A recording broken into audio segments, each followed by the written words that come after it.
you like that. I don't know why they didn't show up at my program. They showed up at somebody else's. You don't even know what was going on with that individual at the time. But we began to judge every situation as if we got all the answers and know all the truth. How low have we sunk to seek others hurt, see others hurting as much as we hurt? How low has the church really sunk when we look for others to hurt as much as we're hurting?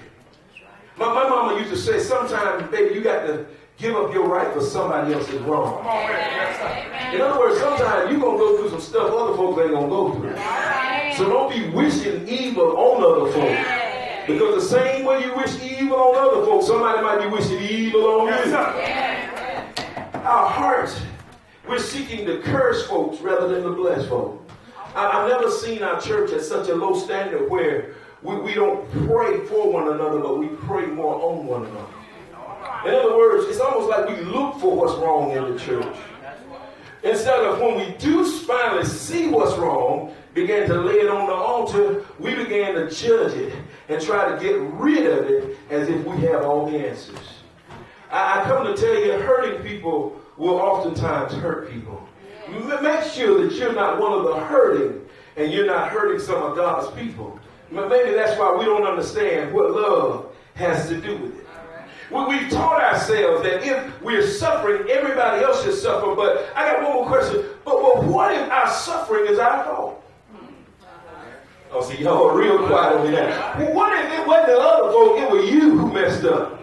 You didn't obey what God said to do. And as a result of that, now you're going through some stuff because of your own disobedience.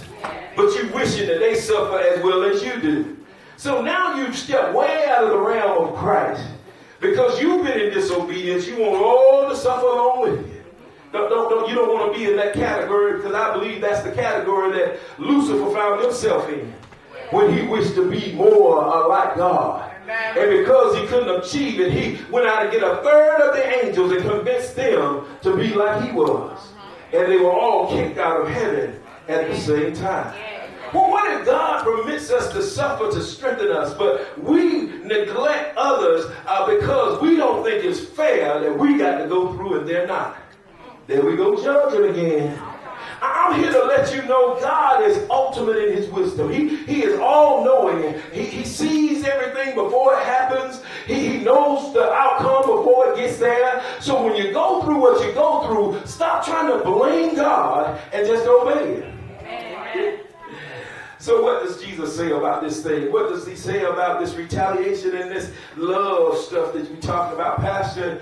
He says that if you're going to understand what love truly has to do with it, you have to seek God with a pure heart. Yeah. You can't do revenge, an eye for an eye or a tooth for a tooth.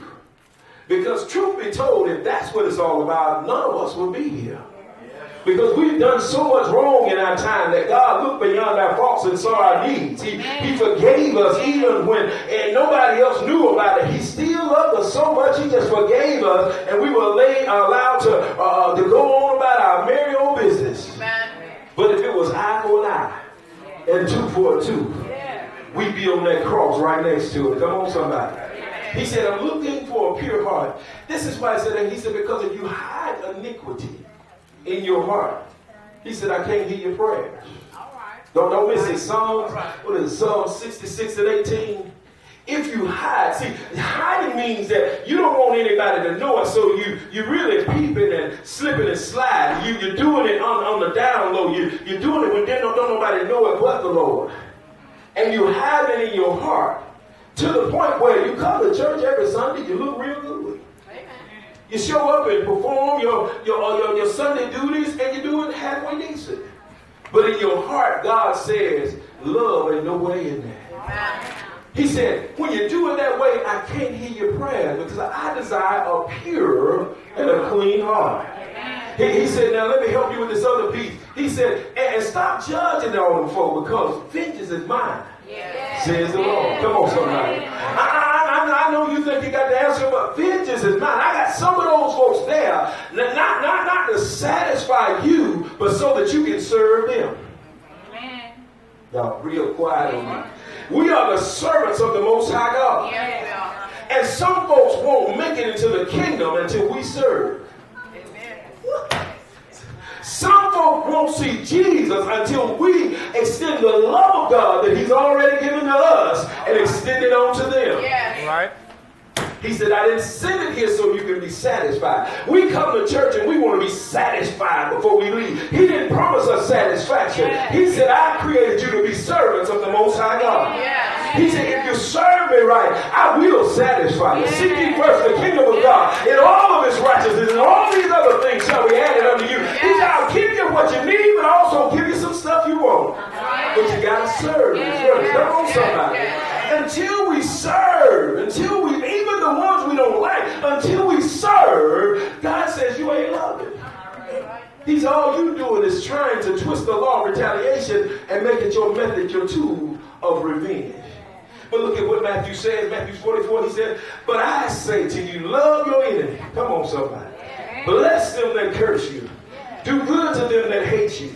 And pray for them which despitefully use you and persecute you. What does love have to do with it? I'm almost done.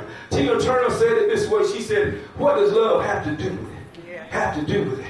What's love but a second-hand emotion? In other words, it's all about emotional stuff. That's how love is. That's what Tina said. She said, what does love have to do with it? What does it have to do with it? He said, who needs a heart when a heart can be broken?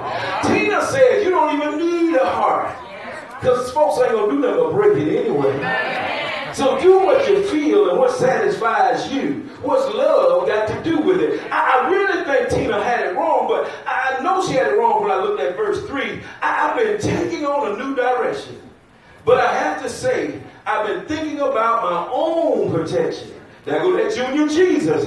She trying to protect her own self from what she gonna go through. The only one I know can do that is God himself. Amen. And she said, it scares me to feel this way. So sometimes when you love folk, you don't know whether they're gonna love you back or not. Amen. But love ain't rooted in whether your feelings or not. It's not rooted in your emotion. Love is rooted in the obedience and the love and commitment of our God. Yes. She said, it scares me when I feel this way. What does love have to do with it?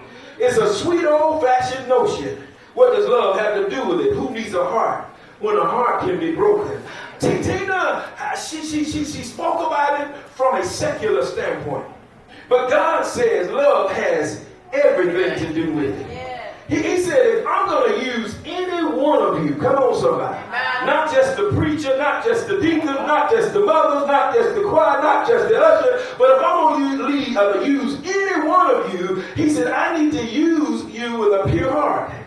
It was so important that your heart be so pure that I think David had it best because he knew he had messed up royally. He came back to God and said, create in me, oh God, a clean heart and renew a right spirit on the inside. He said, there's some stuff going on in me that should not be, God. So I need you to fix it and make me anew. Love has everything to do with it. Real quick, and I'm going to try to move on. He says, the only way you can do this is that you resist evil. Some folks think resist means you got to fight, you got to tuggle, you got to, but that ain't what they talk about. When it says resist evil, it means you replace bad with good. Yeah. In other words, there's some folks who've been lying on you. You don't go back and give them word for word. You pray for them and give them compliments. Yeah. You replace bad with good. He says, stand against evil. The way you do it is stand with love. So how is this done? How is it